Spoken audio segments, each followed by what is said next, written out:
Ezra பெரிய அறிவாளி. நியாயப்பிரமாணத்தை நுனி நாக்கில் வச்சிருப்பாரு. வசனம் சொல்லுது, கர்த்தருடைய கரம் அவன் மேலே இருந்ததுன்னு.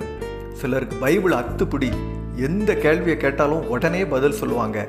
வரலாற்று பின்னணி, எந்த கால சூழ்நிலையில் எழுதப்பட்டதுன்னு சிறப்பாக வியாக்கியானம் பண்ணுவாங்க.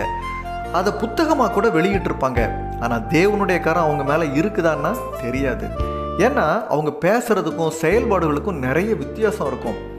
சிலர் படிப்பில் கில்லாடி தான், பல மொழிகளை சரளமாக பேசுவாங்க, சாமர்த்தியமாக செயல்படுவாங்க. ஆனால் அவங்க படித்ததுக்கும் பண்புக்கும் சம்பந்தம் இருக்கா? அவங்க குணநலன்களில் ஒழுக்கம் இருக்கா? ஏன்னா படித்தவன்கிட்ட பண்பை எதிர்பார்ப்பாங்க. பேசுறதை விட செயல்கள் முக்கியம்.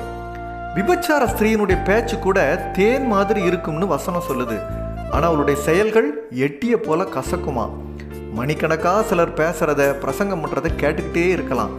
ஆனால் அவங்களுடைய செயல்பாடுகளில் முரண் இருந்துச்சுன்னா அவங்க பேசுகிறத, பிரசங்கத்தை கேட்கறதுக்கு விருப்பம் இருக்காது. செயல்களில் சுத்தம் இல்லாமல் எவ்வளவு இனிமையாக பேசினாலும் வெறுப்பாக தான் இருக்கும். சுத்தம் இருந்துச்சுன்னா கர்த்தருடைய கரம் அங்கே நிச்சயமாக இருக்கும். இயேசுனுடைய பிரசங்கத்தையும் ஜனங்கள் கேட்டாங்க. பசியை கூட பொருட்படுத்தவே இல்லை. ஏன்னா அவருடைய செயல்பாடுகளில் ஆரோக்கியம் இருந்துச்சு. அதை பார்த்து தான் அவர் பின்னாடி போனாங்க.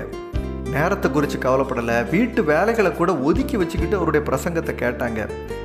வேதபாரகன் எஸ்ராவை பற்றி எழுதப்பட்ட சாட்சியும் நமக்கு ரொம்பவே முன்மாதிரி. கர்த்தருடைய வேதத்தை ஆராயவும் அதனுடைய செய்யவும் உபதேசிக்கவும் எஸ்ரா தன் இருதயத்தை பக்குவப்படுத்தி இருந்தான்னு பைபிள் சொல்லுது.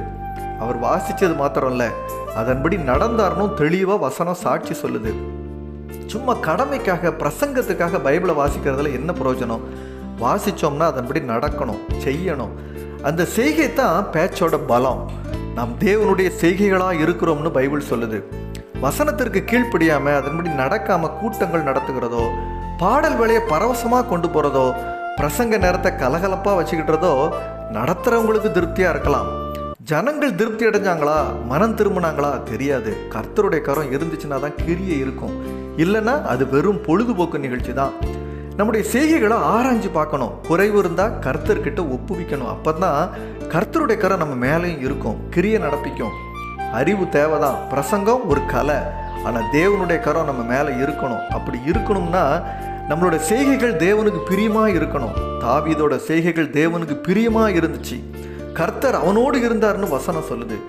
எஸ்ராவின் மேலே ஆண்டவருடைய கரம் இருந்துச்சு. அவருடைய செயல்களை பார்த்து ராஜாவே அவன் உத்தமன்னு சாட்சி சொல்கிறாரு. அறிவுக்காகவும் கடமைக்காகவும் பிரசங்கத்துக்காகவும் மாத்திர வேதத்தை வாசிக்காம அதன்படி செயல்பட அர்ப்பணித்தோம்னா கர்த்தருடைய கரம் நம்ம மேலேயும் நிச்சயமாக இருக்கும்.